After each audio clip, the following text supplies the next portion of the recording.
Sure? Shenmue 3's 100 gigs? Hot take! 1 gig? 2 gig?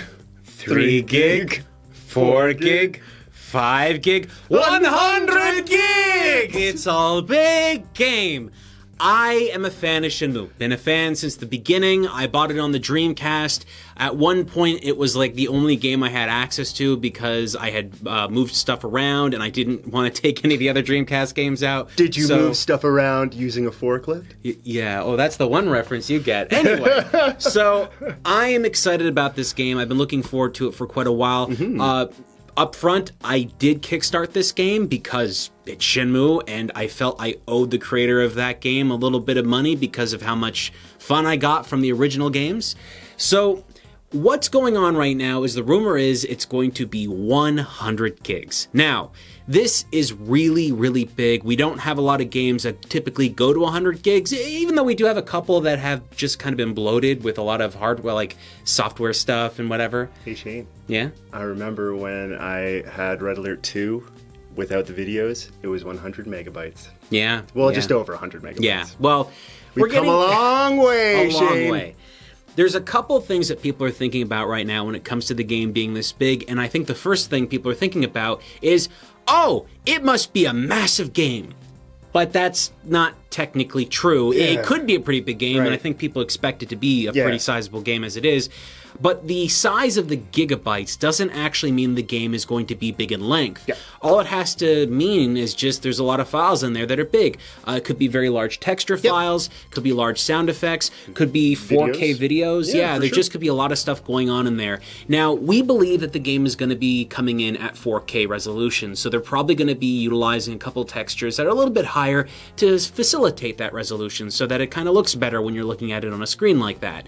But we don't really know 100%. But one thing we can tell you up at this point is that if we're actually hearing about the game being a specific size, that probably means the game is a lot further in development than a lot of people gave it credit for. Yeah, that's really exciting. Yeah, because I didn't really think about this until we begun talking about it, but like I was like, nah, Shenmue 3 can't be coming out this soon. But then I was like, you know what? That was announced around the same time as it was like the first Final Fantasy VII remake announcement. Yeah. And that was a few years ago. It really was, yes. So yeah, development can be wrapping up relatively soon, and that is very exciting. I can't wait to see what this game looks like. We've gotten a couple of trailers. Some people have been felt a little divisive about one of the trailers. The first one? Oh, because like it's one of those things, man. It's like it's a really early build, and I know, like, I was making jokes too. I was making jokes too, but it was like, sad. It was yeah, sad. but it's like you gotta take into consideration how things are going, and yeah, it's we don't know how many people are working on this game per se. I mean, we have like a lot more information about this game than we had with the previous game, simply because it's a Kickstarter project. So they've been keeping everybody updated with what's going on and stuff like that. So is this what you would consider a double A studio size? Jeez, I would consider this to be probably double A. I mean, we're not looking at like a large company manufacturing it. This is a smaller company working to make it happen.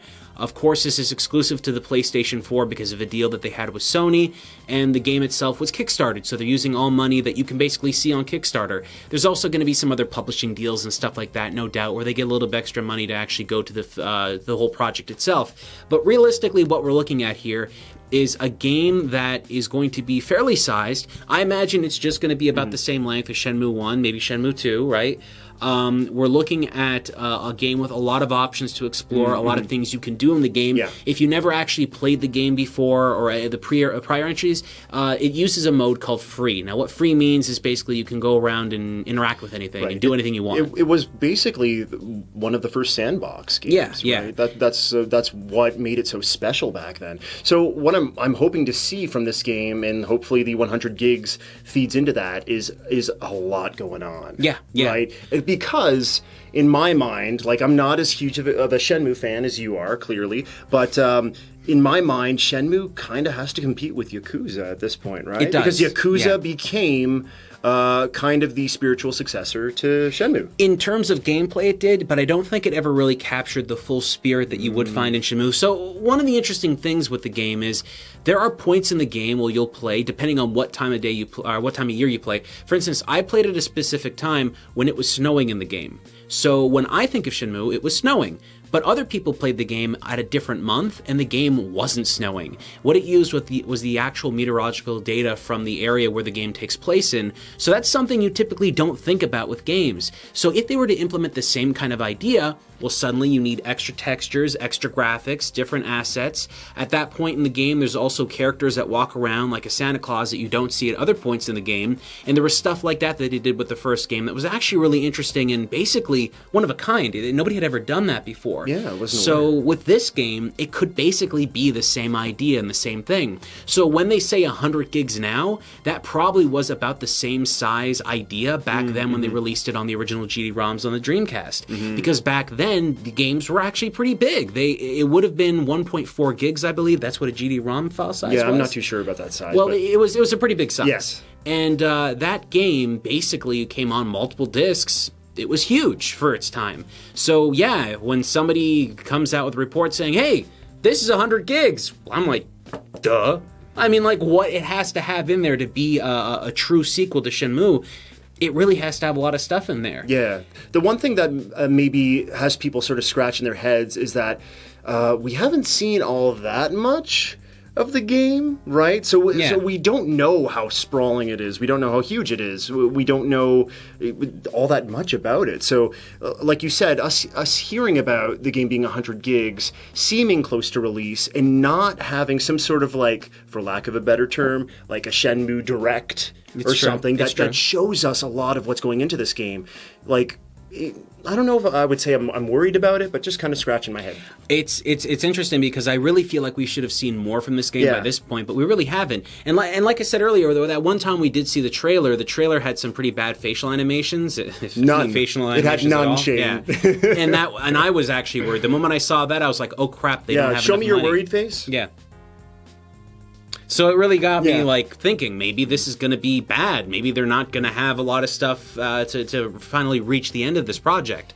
Now, they did bring in a lot of voice actors recently, and they brought in a lot of people that were basically really excited to hear about these people coming back, the original voice actors from the original games. Oh, yeah. But one thing that was kind of interesting, too, was around the time period we heard a lot about that, we also had a big announcement of Shenmue 1 and 2 HD coming back. Now, those games definitely are not going to be 100 gigs, but those games are coming back, and I believe that they are more likely going to release those games prior to the release of Shenmue 3 because they need to get people really excited. Yeah, we gotta get the ball rolling, really. And a lot of people, myself included, I did play the original Shenmue to an extent, but I haven't beaten it. I haven't gotten all the way through it, and I would love to. So having the second chance to jump in is great, and I feel like it's a necessity. Yeah. Because I even though Shenmue fans are, they're quite loud. They love their Shenmue. That they are. Yeah, like not a lot of people have gotten all the way through the series, especially the second one. The second one kind of eluded a lot of gamers. It came out on the Xbox, the original Xbox. It originally came out on the Dreamcast too in Europe, but it never came out in North America. Right. So when it came out on Xbox,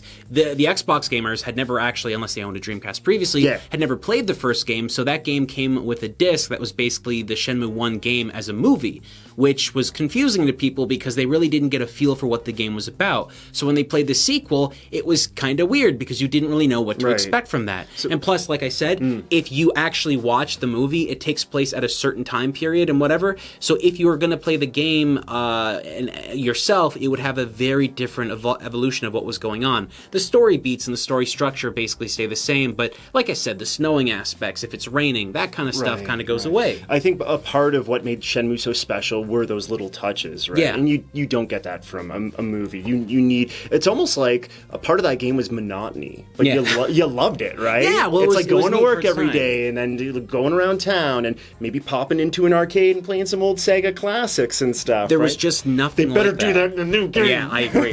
There was just nothing like that existed at its time. Yeah. I think that's why it had the impact that it did. So far ahead. Do you remember how many sequels they said that they wanted to do for the original Shenmue. It was insane. Yeah. They're like, we want to do 25 sequels. And then they only did one until this moment we're getting 3. Yeah. I think there's a lot to look forward to on this, but one thing that's interesting about this gigabyte requirement thing, I believe they're only talking about PC because what kind of disc are they going to use? For a Blu-ray disc, you're basically looking at 50 gigs. And if you're getting it on PlayStation 4... discs, I guess. On Xbox One, PlayStation 4, you're dealing with Blu-rays. Maybe we're just reaching that point in gaming where we're getting one disc and you gotta download the rest. It could be that. That's like... It's a really interesting thing to consider. Personally, though, I mean... Whatever the amount of gigs this is going to take to make happen, I will make it happen. I've got all my systems. Like, now that I can just download games or reinstall games to the disc, it's not really a big deal to just uninstall one game and install another, as long as my save states stay. And that's not that big of a deal for me. Mm-hmm. But I know a couple of you out there might actually not like that. So are you excited about the game being 100 gigs, or would you have preferred it to be a lot smaller? Do you think the game is going to be really big? Or do you think the game is going to be really small? Please show us your emotions in the comments below. Yeah, with text.